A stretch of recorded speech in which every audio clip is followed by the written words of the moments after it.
नमस्कार साथियों, आज हम फिर हाजिर हैं टॉप ट्रेंडिंग एमपीजीके के 100 प्रश्नों के साथ। जैसा कि मेरे द्वारा पहली वीडियो में आप सभी से बोला गया था कि यदि आप सभी का सहयोग मिला तो हम इसी प्रकार की 15 से 20 वीडियो हमारे पटवारी, वनरक्षक, जेल प्रहरी एग्जाम के पहले तक आप सभी को प्रोवाइड कराऊंगा। परंतु आप सभी ने अपेक्षा से ज़्यादा हमें सहयोग किया है। इसके परिणाम स्वरूप बहुत कम समय में हमारे चैनल जीके कुछ ट्रैकर ने 1000 सब्सक्राइबर कंप्लीट कर लिए हैं, जिसके लिए मैं आप सभी का दिल से बहुत बहुत धन्यवाद करता हूं, बहुत बहुत आभार व्यक्त करता हूं। आशा करता हूं कि आप हमें ऐसे ही सहयोग करते रहेंगे। तो आइए शुरू करते हैं आज का पहला प्रश्न।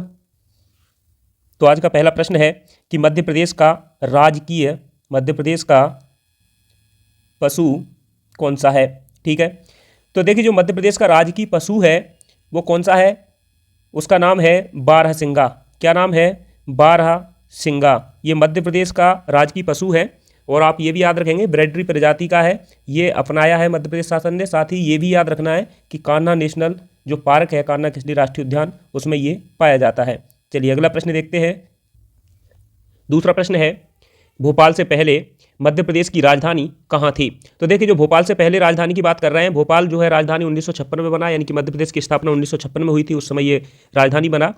राजधानी जरूर बना था लेकिन ये जिला नहीं था। सीहोर की एक तहसील थी जो 1972 में जाकर के इसे जिला बनाया गया। लेकिन साथ ही आप में याद रखेंगे कि जो मध्य प्रदेश था उस समय Madhya Pradesh central province and Brar, यानी कि मध्य भाग जो था, मध्य प्रदेश नाम का कोई राज्य अस्तित्व में नहीं था। मध्य भाग को ये माना जाता था कि ये सामान्य तौर पर इसी का हिस्सा है। तो उसकी राजधानी जो है नागपुर थी। कहाँ थी? नागपुर थी। तो आप ये याद रखेंगे। ठीक है, चलिए अगला प्रश्न देखते हैं। अगला प्रश्न है, मध्य प्रदेश के पश्चिम में कौन सा राज्य पड़ता है। आप जानते हैं कि मध्य प्रदेश 5 राज्यों से घिरा है, तो उनमें से ही पश्चिम में कौन सा राज्य पड़ता है, तो उसका नाम है गुजरात। ठीक है, तो आप ये याद रखेंगे। चलिए अगला प्रश्न देखते हैं। अगला प्रश्न है कि अरावली एवं विंध्य श्रृंखलाओं के मध्य कौन सा पठार स्थित है। तो देखिए जो अरावली है और विंध्य है, इनके बीच में आता है मालवा का पठार। आप जानते होंगे कि मध्य प्रदेश का सबसे बड़ा पठार ये मालवा का पठार ही है, तो ये भी याद रखना है। अगला प्रश्न देखते हैं। 5वां प्रश्न है कि मध्य प्रदेश राज्य का भौगोलिक क्षेत्रफल कितना है। तो देखिए भौगोलिक क्षेत्रफल अगर आपसे पूछा जाए तो आप 30, 82, 52 ऐसे करके याद रखेंगे। मैंने आपसे बोला 30, 82, 52, ना कि 3,08,252। अगर आप ऐसे याद रखेंगे तो आपको ये ज़्यादा आसानी से और लंबे समय तक याद रहेगा। ठीक है, तो इस प्रश्न का राइट आंसर ए है। अगला देखते हैं। 6वां प्रश्न है कि क्षेत्रफल के आधार पर भारत में मध्य प्रदेश राज्य कौन से स्थान पर आता है। तो देखिए जो क्षेत्रफल में मैंने अभी आपको बताया था कि 30, 82, 52 यानी कि 3,08,252 वर्ग किलोमीटर हमारे मध्य प्रदेश का क्षेत्रफल है, जो भारत में राजस्थान के बाद दूसरे नंबर पर आता है। ठीक है, तो ये आप याद रखेंगे। चलिए इस प्रश्न का राइट आंसर डी है। अगला प्रश्न देखते हैं। 7वां प्रश्न है, कर्क रेखा मध्य प्रदेश के किस पठार को 2 भागों में विभाजित करती है। तो देखिए जो कर्क रेखा है ये भी आप याद रखेंगे कि जो कर्क रेखा है वो मध्य प्रदेश के 14 जिलों से गुजरती है और मालवा पठार को ये लगभग 2 बराबर भागों में बांटती है। 8वां प्रश्न है, मध्य प्रदेश की सबसे ऊंची चोटी धूपगढ़ ये कहाँ स्थित है। तो देखिए जो ये पहाड़ियाँ हैं, इन पहाड़ियों में स्थित है, जिसका नाम है महादेव पहाड़ियाँ। ठीक है, आप सभी जानते हैं कि जो धूपगढ़ है वो पचमढ़ी में है और पचमढ़ी होशंगाबाद जिले में आता है। अगला प्रश्न है कि मध्य प्रदेश की कौन सी पहाड़ी को सतपुड़ा की रानी कहा जाता है। इतना आप याद रखेंगे, ये कई बार एग्जाम में बना है, कई बार पूछा गया है, तो आप इसे याद रखेंगे। सतपुड़ा की रानी पचमढ़ी को कहते हैं। किसको कहते हैं? पचमढ़ी को कहते हैं। और ये जैव मंडल है, मतलब जैव आरक्षित क्षेत्र भी है, तो ये भी याद रखेंगे आप। 10वां प्रश्न है कि मध्य प्रदेश के किस जिले को दक्षिण का द्वार कहा जाता है। तो दक्षिण का द्वार कहा जाता है उस जिले का नाम है बुरहानपुर। क्या नाम है? बुरहानपुर। ठीक है, इसे मध्य प्रदेश में दक्षिण का द्वार या फिर भारत में भी सामान्यतः दक्षिण का द्वार कहा जाता है। अगला प्रश्न है, मध्य प्रदेश के किस भाग में अधिक वर्षा होती है। तो देखिए आप सभी जानते हैं कि मध्य प्रदेश में जो है विशेष करके दक्षिण पूर्वी भाग से वर्षा अधिक होती है और वहाँ से धीरे धीरे पश्चिम की तरफ आते आते कम हो जाती है। और उत्तर में, मध्य प्रदेश के उत्तर में वर्षा बहुत ज़्यादा कम हो जाती है। तो इस प्रश्न का राइट आंसर मेरे हिसाब से पूर्वी एवं दक्षिणी होना चाहिए। होना ऐसे चाहिए था दक्षिणी पूर्वी भाग। ठीक है, हालांकि ये प्रश्न में डायरेक्ट ऐसे ही पूछा गया था, ये कराधान सहायक परीक्षा 2012 में पूछा गया है, जिसका आंसर ये पूर्वी भाग दिया है। ठीक है, तो चलिए अगला प्रश्न देखते हैं। 12वां प्रश्न है, मध्य प्रदेश में न्यूनतम वर्षा कहाँ होती है? तो मैंने अभी आपको बताया था कि मध्य प्रदेश में उत्तरी जो क्षेत्र है उसमें न्यूनतम वर्षा होती है, जिसमें से एक स्थान है भिंड। भिंड में सबसे कम वर्षा रिकॉर्ड की जाती है, तो ये याद रखेंगे। अगला प्रश्न है, चंबल नदी कहाँ से निकलती है? तो चंबल नदी आप सभी जानते हैं, ये कहाँ से निकलती है? ये निकलती है इंदौर में, एक स्थान है मऊ, मऊ के पास में है जाना पाव पहाड़ी, जहाँ से। इस प्रश्न का राइट आंसर ये है। अगला प्रश्न देखते हैं। 14वां प्रश्न है, ताप्ती नदी, ताप्ती नदी इसका उद्गम स्थल मध्य प्रदेश के किस जिले में है? तो आप सभी जानते हैं कि जो ताप्ती नदी है ये बैतूल से निकलती है। बैतूल का एक स्थान है मुल्ताई, जहाँ से ये निकलती है, तो इसका राइट आंसर भी है। अगला प्रश्न देखते हैं। 15वां प्रश्न है, ओरछा मध्य प्रदेश की कौन सी नदी के तट पर बसा है? ठीक है, तो जो ओरछा है ये मध्य प्रदेश में जो बेतवा नदी है उसके तट पर बसा हुआ है, तो आप ये याद रखेंगे। ठीक है, अगला प्रश्न है, कालिया देह पैलेस ये किस नदी के तट पर स्थित है? तो ये स्थित है उज्जैन में। किस नदी के तट पर? इस नदी का नाम है क्षिप्रा। ठीक है, चलिए अब देखते हैं अगला प्रश्न। अगला प्रश्न है, प्राणहिता इसलिए प्रसिद्ध है। देखिए, दो नदियां हैं, आप सभी जानते होंगे, मध्य प्रदेश से निकलने वाली दो नदियां हैं, महाराष्ट्र में जाके वो मिल जाती हैं। कौन कौन सी है? एक है बरदा, दूसरी है वैनगंगा। ये दोनों जहां मिलती हैं उस स्थान को हम नाम देते हैं प्राणहिता। तो ये जो है बरधा एवं वैनगंगा नदियों का संगम है। ठीक है, इस प्रश्न का राइट आंसर क्या है? सी है। अगला प्रश्न देखते हैं। 18वां प्रश्न है, उत्तर और दक्षिण भारत की पारंपरिक सीमा कौन सी नदी बनाती है? तो उत्तर और दक्षिण भारत की पारंपरिक सीमा जो है ये किस नदी के द्वारा निर्धारित की जाती है? इस नदी का नाम है नर्मदा। क्या नाम है? नर्मदा। ये प्रश्न ऐसे ही 2015 में पूछा गया है जेल प्रहरी और वन रक्षक वाली परीक्षाओं में। ठीक है, तो आप याद रखेंगे। अगला प्रश्न है, बाणसागर बांध कौन सी नदी पर बना हुआ है? तो जो बाणसागर बांध है ये किस नदी पर बना है? इसका राइट आंसर है सी, अर्थात सोन नदी पर। अगला प्रश्न देखते हैं।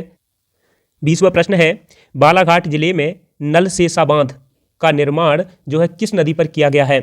तो देखिए, ये प्रश्न जो है पटवारी भर्ती परीक्षा जो हुई थी 2017 में उसमें पूछा गया था, सेम ऐसे ही पूछा गया था, तो इसलिए आप याद रखेंगे। ये एक छोटी नदी है जिसका नाम है चंदन नदी। ठीक है, तो चंदन नदी पर नलसेसा बांध बनाया गया है। 21वां प्रश्न है, पुनासा बांध किस जिले में है? तो आपको पता होगा पुनासा बांध खंडवा में है।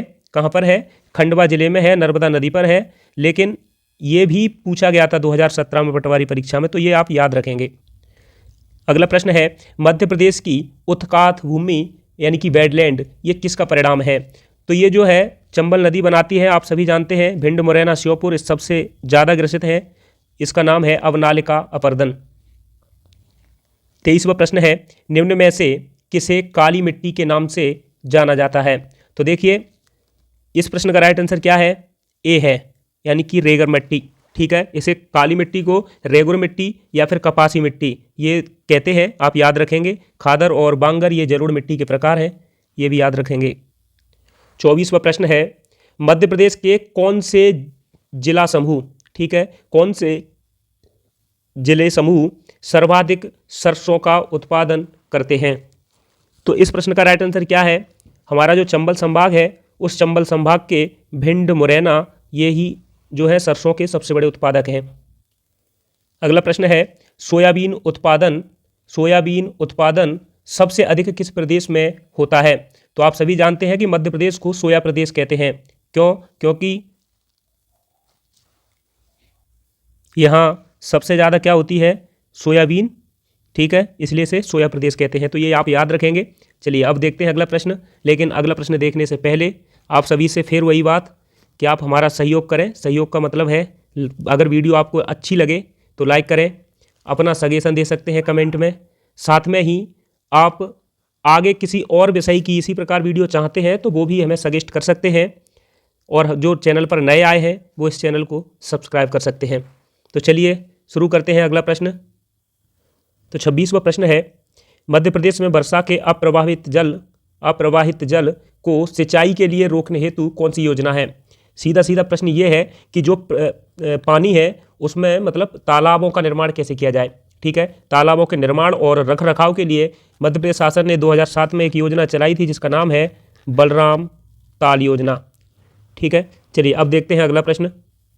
अगला प्रश्न है मध्य प्रदेश का प्रमुख कपास उत्पादन वाला क्षेत्र कौन सा है। तो देखिए मैंने आपको वही भी थोड़ी देर पहले बताया था कि काली मिट्टी को कपासी मृदा भी कहते हैं और हमारे यहाँ काली मिट्टी सर्वाधिक कहाँ मिलती है, मतलब मालवा में, मालवा के पठार में। और मालवा का जो पठार है वो आता है पश्चिमी मध्य प्रदेश में, यानी कि पश्चिमी मध्य प्रदेश का जो हिस्सा है ये काली मिट्टी के लिए प्रसिद्ध है, कपास की खेती के लिए प्रसिद्ध है।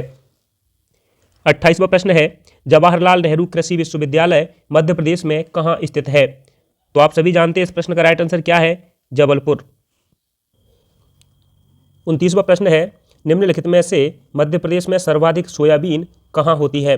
तो देखिए चाहे सोयाबीन पूछें या फिर कपास, ये सभी कहाँ होता है, ये होता है मालवा में। ठीक है, पश्चिमी मध्य प्रदेश के क्षेत्र में। 30वां प्रश्न है मध्य प्रदेश में कौन सा जिला अधिकतम मैंगनीज का उत्पादन करता है। तो देखिए मैंगनीज के उत्पादन के लिए आप जानते होंगे बालाघाट को। ठीक है, बालाघाट में एक खान है या खदान है जिसका नाम है भारवेली, तो ये याद रखनी है, ये मैंगनीज के लिए प्रसिद्ध है। 31वां प्रश्न है मध्य प्रदेश का हीरा उत्पादक जिला कौन सा है। तो आप सभी जानते हैं कि मध्य प्रदेश में हीरा के लिए प्रसिद्ध है पन्ना जिला। ठीक है, पन्ना जिला की एक खदान है जिसका नाम याद रखना है मझगमा। हालांकि पन्ना और सतना ये दोनों ही जिलों में आती है, तो ये भी याद रखेंगे। अगला प्रश्न है मध्य प्रदेश में एकमात्र एस्बेस्टस जिला कौन सा है। तो एस्बेस्टस के लिए फेमस है, उस जिले का नाम है झाबुआ। ठीक है, ये कई बार एग्जाम में पूछा गया है, इसलिए आप याद रखेंगे। अगला प्रश्न है मलाजखंड खदान किस जिले में है। देखिए ये प्रश्न पिछली बार ऐसे ही पूछा गया था पटवारी में, लेकिन आप ऐसे भी याद रखेंगे कि ये किसके लिए प्रसिद्ध है। ठीक है, तो ये जो मलाजखंड खदान है ये तांबा के लिए प्रसिद्ध है। 34वां प्रश्न है मध्य प्रदेश के किस जिले को ग्रेफाइट उत्पादन के लिए जाना जाता है। तो ग्रेफाइट उत्पादन के लिए प्रसिद्ध है बैतूल। कौन सा जिला है, बैतूल। ठीक है, अगला प्रश्न है मध्य प्रदेश के किस जिले में वन अनुसंधान संस्थान का क्षेत्रीय कार्यालय स्थित है। देखिए अगर वन अनुसंधान संस्थान पूछे तो आप याद रखेंगे जबलपुर। क्या याद रखना है, जबलपुर। लेकिन अगर आपसे वन प्रबंधन संस्थान पूछे तो भोपाल। ठीक है, चलिए अब देखते हैं अगला प्रश्न। अगला प्रश्न है वन्यजीव संरक्षण अधिनियम कब प्रभाव में आया था।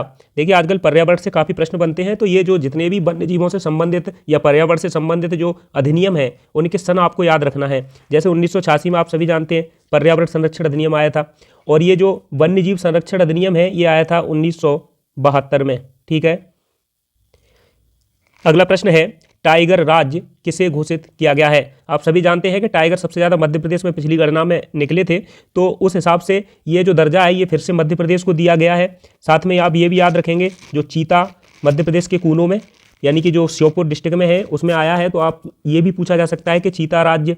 हो सकता है आपसे लेपर्ड में के बारे में पूछा जाए तो लेपर्ड, वुल्फ और गिद्ध, टाइगर, इन सब में मध्य प्रदेश टॉप पर है, इसलिए आप याद रखेंगे कि ये जो है मध्य प्रदेश इन सब चीज़ों के बारे में जाना जाएगा। अगला प्रश्न है निम्नलिखित में से कौन सा या कौन से अभ्यारण्य सोन चिड़िया के संरक्षण के स्थान है। देखिए अब तक 2 सोन चिड़िया के लिए प्रसिद्ध थे, एक था करेरा अभ्यारण्य जो शिवपुरी में है, दूसरा है घाटी गांव अभ्यारण्य। हालांकि जो घाटी गांव है उसको अब ये दर्जा संभवतः खत्म कर दिया गया है। 39वां प्रश्न है होलो घाटी किस राष्ट्रीय उद्यान का भाग है। ठीक है, तो जो होलो घाटी है ये पाई जाती है कान्हा-किसली नेशनल पार्क में, तो आप ये याद रखेंगे। अगला प्रश्न है मध्य प्रदेश राज्य औद्योगिक विकास निगम की स्थापना कब हुई थी। तो मध्य प्रदेश राज्य औद्योगिक विकास निगम की स्थापना हुई थी 1965 में। कब हुई थी, 1965 में। आप ये भी याद रखेंगे। और अगर आपसे पूछा जाए राज्य उद्योग निगम तो 1969 में। 41वां प्रश्न है मध्य प्रदेश के नेपा नगर में निम्न में से क्या स्थित है।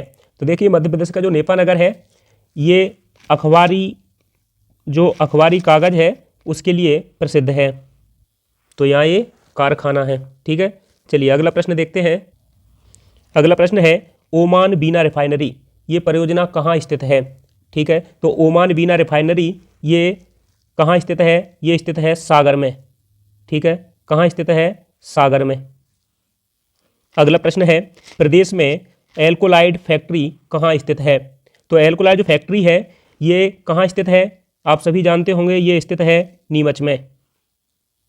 अगला प्रश्न है, निम्नलिखित में से किसे मध्य प्रदेश की ऊर्जा राजधानी के नाम से जाना जाता है? तो मैंने ये पिछली वीडियो में भी आपको बताया था कि सिंगरौली जो है इसको मध्य प्रदेश की ऊर्जा राजधानी के नाम से जाना जाता है क्योंकि यह कोयला क्षेत्र पाया जाता है। अगला प्रश्न है, भोपाल हवाई अड्डे का नया नाम क्या है? तो जो भोपाल हवाई अड्डा है इसे बोला गया है राजा भोज हवाई अड्डा। ठीक है। अगला प्रश्न है, मध्य प्रदेश में प्रथम रेल मार्ग कब शुरू हुआ था? तो मध्य प्रदेश में जो प्रथम रेल मार्ग है ये शुरू हुआ था 1867 में, जब इलाहाबाद से जबलपुर के बीच में ट्रेन चलाई गई थी। अगला प्रश्न है, मध्य प्रदेश में भू उपग्रह दूरसंचार अन्वेषण केंद्र ये कहाँ स्थित है? तो ये कहाँ स्थित है? ये है गुना जिले में। ठीक है। अगला प्रश्न है, मध्य प्रदेश की प्रथम महिला मुख्यमंत्री कौन थी?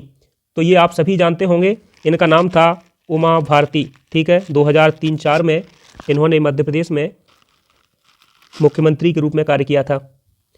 अगला प्रश्न है, मध्य प्रदेश के प्रथम राज्यपाल कौन थे? तो जो मध्य प्रदेश के प्रथम राज्यपाल थे आप सभी जानते हैं, उनका नाम था पट्टाभी सीतारमैया। ठीक है। साथ में आप ये भी याद रखेंगे कि वर्तमान में जो राज्यपाल हैं वो है मंगू भाई पटेल। अगला प्रश्न है, भारत का ऐसा कौन सा पहला राज्य है जहां हैप्पीनेस विभाग है?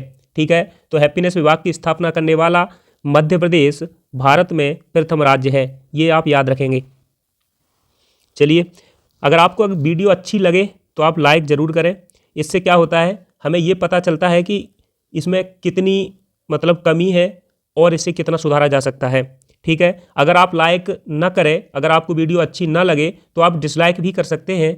इससे वीडियो का पता लगेगा कि ये कितनी सही बनेगी आप लोगों के लिए। इससे होता क्या है, लाइक या डिसलाइक यानी कि आप अपनी प्रतिक्रिया जरूर दें। साथ में ही जो लोग चैनल पर नए आए हैं वो इस चैनल को सब्सक्राइब भी कर सकते हैं। अगला प्रश्न है, पहला गवर्नर जिन्होंने मध्य प्रदेश में राष्ट्रपति शासन लागू किया था? तो देखिए, आप सभी जानते हैं कि मध्य प्रदेश में राष्ट्रपति शासन पहली बार 1977 में लगा था और ऐसा करने वाले जो गवर्नर साहब थे ये थे S.N. सिन्हा। ठीक है। अगला प्रश्न है, 10वें प्रधानमंत्री जो मध्य प्रदेश में पैदा हुए जिनका जन्मदिन अब गुड गवर्नेंस के रूप में मनाया जाता है? ये प्रश्न जो है पुलिस आरक्षक जो परीक्षा हुई थी 2016 में भी और 2017 में भी, ये 2 बार पूछा गया है। तो इसी रूप में पूछा गया है, इसलिए मैंने इसे इसमें रखा है। तो इसका जो राइट आंसर है वो है बी, अर्थात अटल बिहारी वाजपेयी। अगला प्रश्न है, राज्य निर्वाचन आयोग नगरीय निकायों के निर्वाचन का संचालन किस अनुच्छेद के तहत करते हैं? तो जो ये करते हैं उसका अनुच्छेद है 243ZA। ठीक है। अगला प्रश्न है, मध्य प्रदेश राज्य निर्वाचन आयोग का गठन कब किया गया था? तो जो मध्य प्रदेश राज्य निर्वाचन आयोग है इसका गठन 1 फरवरी 1994 को किया गया था। ठीक है। अगला प्रश्न देखते हैं। 55वां प्रश्न है, जनपद पंचायत का क्षेत्र होता है? तो जनपद जो पंचायत होती है उसका कौन सा क्षेत्र होता है जहां वो कार्य करती है? तो उसका नाम है सी, अर्थात विकासखंड। ठीक है। विकासखंड में जनपद पंचायत का कार्य होता है। जिला पंचायत जिला के लिए होती है और गांव में आप सभी जानते हैं सरपंच होते हैं यानी कि ग्राम पंचायत होती है। ठीक है। ये जो प्रश्न है ये दिखने में सरल है लेकिन ये मध्य प्रदेश राज्य वन सेवा परीक्षा 2010 में पूछा गया है, इसलिए इसमें रखा गया है। तो आइए अगला प्रश्न देखते हैं। अगला प्रश्न है, मध्य प्रदेश में पहले राज्य वित्त आयोग ने किस वर्ष अपनी रिपोर्ट प्रस्तुत की थी? तो जो वित्त आयोग ने पहली रिपोर्ट प्रस्तुत की थी वह वर्ष था 1996। ठीक है। चलिए अगला प्रश्न देखते हैं। अगला प्रश्न है, मध्य प्रदेश के पहले पुलिस महानिदेशक कौन थे? तो देखिए, इस प्रश्न का राइट आंसर आप सभी जानते होंगे। तो इस जो राइट आंसर है उसका क्या है? BP दुबे। BP दुबे मध्य प्रदेश के पहले पुलिस महानिदेशक थे। अगला प्रश्न है, मध्य प्रदेश में योजना आयोग का गठन कब हुआ था? काफ़ी अच्छा प्रश्न है। तो इस प्रश्न का राइट आंसर है 1972। ठीक है। कब हुआ था? 1972 में। 59वां प्रश्न है, मध्य प्रदेश द्वारा 5वीं पंचवर्षीय योजना के अंतर्गत निम्न में से किस पर सर्वाधिक ध्यान दिया गया था? तो सर्वाधिक जो ध्यान दिया गया था वो दिया गया था कृषि के विकास पर। ठीक है। अगला प्रश्न है, मध्य प्रदेश में खुला विश्वविद्यालय कहाँ स्थित है? तो आप सभी जानते हैं भोज यूनिवर्सिटी, ये कहाँ स्थित है? भोपाल में। ठीक है, राइट आंसर क्या है? भोपाल। अगला प्रश्न है, मध्य प्रदेश जन शिक्षा अधिनियम किस वर्ष लागू हुआ था? इसका राइट आंसर है ए अर्थात 2000 में। कब लागू हुआ था? 2000 में। 62वां प्रश्न है, मध्य प्रदेश की सबसे पुरानी यूनिवर्सिटी, इसकी स्थापना का वर्ष क्या है? तो आप जानते होंगे कि मध्य प्रदेश की सबसे पुरानी यूनिवर्सिटी थी डॉक्टर हरी सिंह गौर यूनिवर्सिटी। तो ये कब स्थापित हुई थी? ये हुई थी 1946 में। ठीक है, चलिए अब देखते हैं अगला प्रश्न। अगला प्रश्न है, मध्य प्रदेश के किस जिले में आईआईटी और आईआईएम संस्थान स्थित हैं? तो ये आप सभी जानते हैं इंदौर है, इसमें आईआईटी और आईआईएम दोनों ही संस्थान स्थित हैं।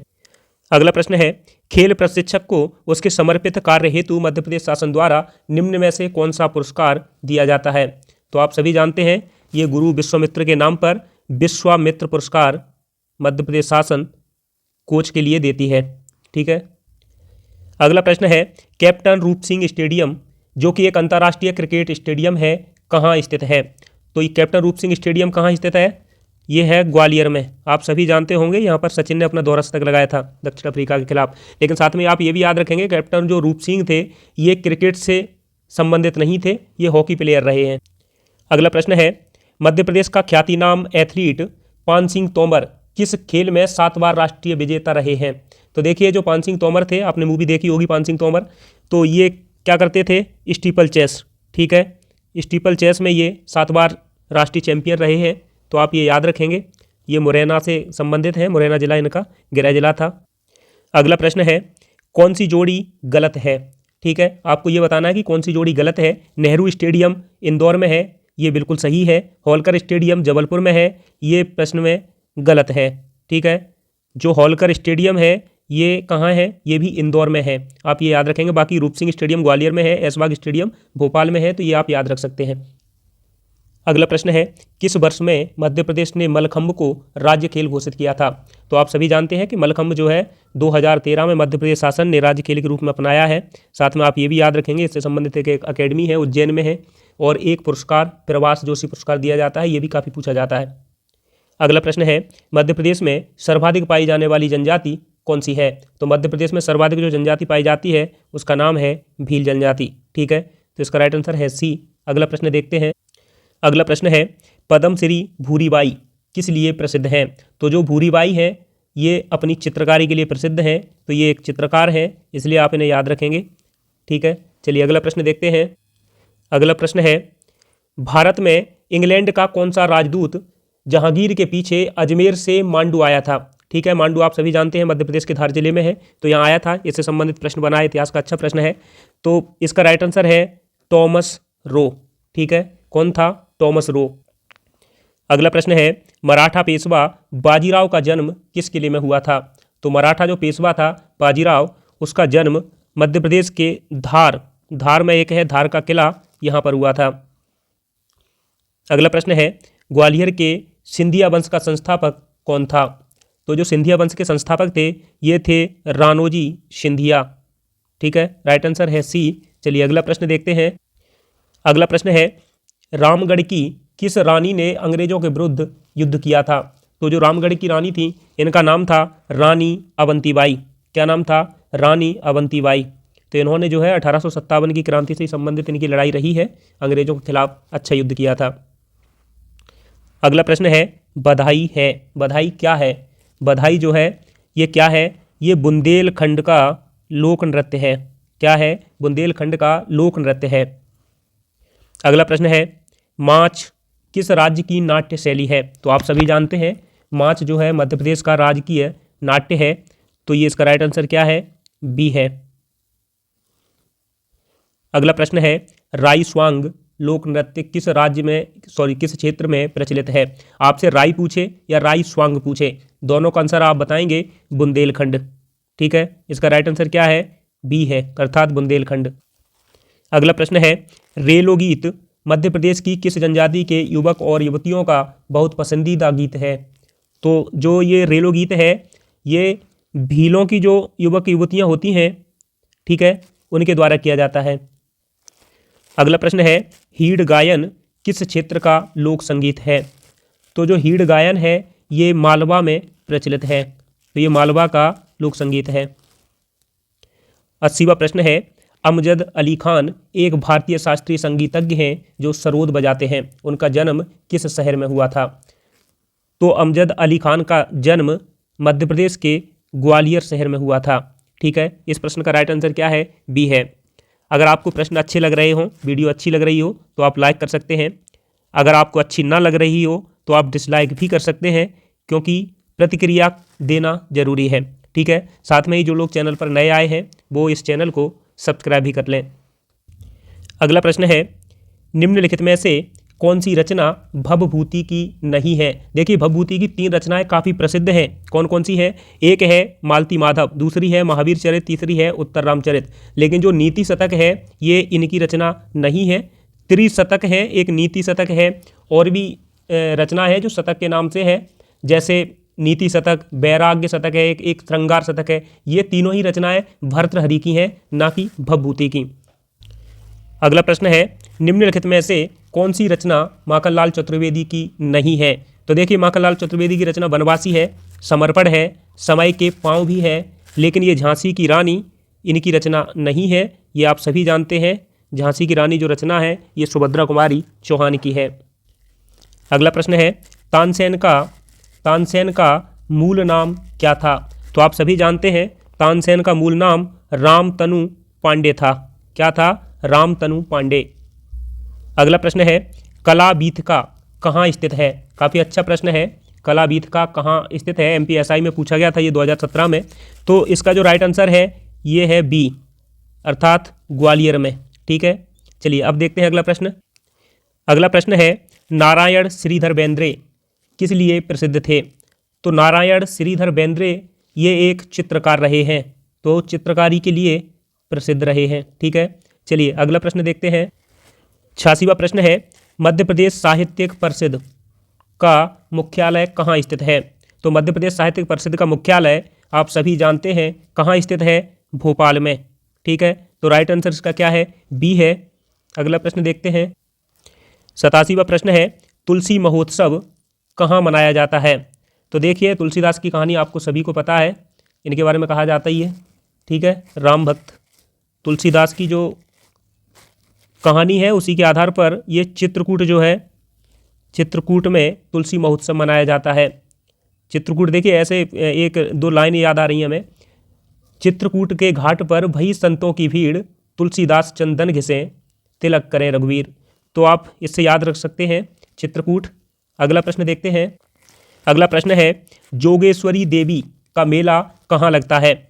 तो ये आप जानते होंगे। इस प्रश्न का राइट आंसर है सी, अर्थात चंदेरी।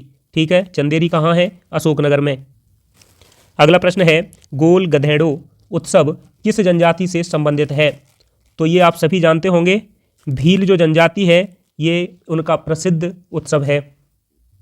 अगला प्रश्न है, ढोल ग्यारस निवाड़ अंचल में मनाया जाने वाला पर्व किस देवता के पूजा से संबंधित है? देखिए, ये पिछली बार पूछा गया था 2016 में, डेयरी फेडरेशन के जो एग्जाम हुआ था उसमें। तो इस प्रश्न का राइट आंसर क्या है? ये है सी, अर्थात भगवान श्री कृष्ण। भगवान श्री कृष्ण को पालकी में बिठा कर के ले जाया जाता है, तो ये इसलिए प्रसिद्ध है। अगला प्रश्न है, असरफी महल कहाँ स्थित है? आपसे असरफी महल पूछे, जहाज महल पूछे, हिंडोला महल पूछे, रानी रूपमती का महल पूछे, बाज बहादुर का मकबरा पूछे, तो इन सभी का राइट आंसर क्या है? सी।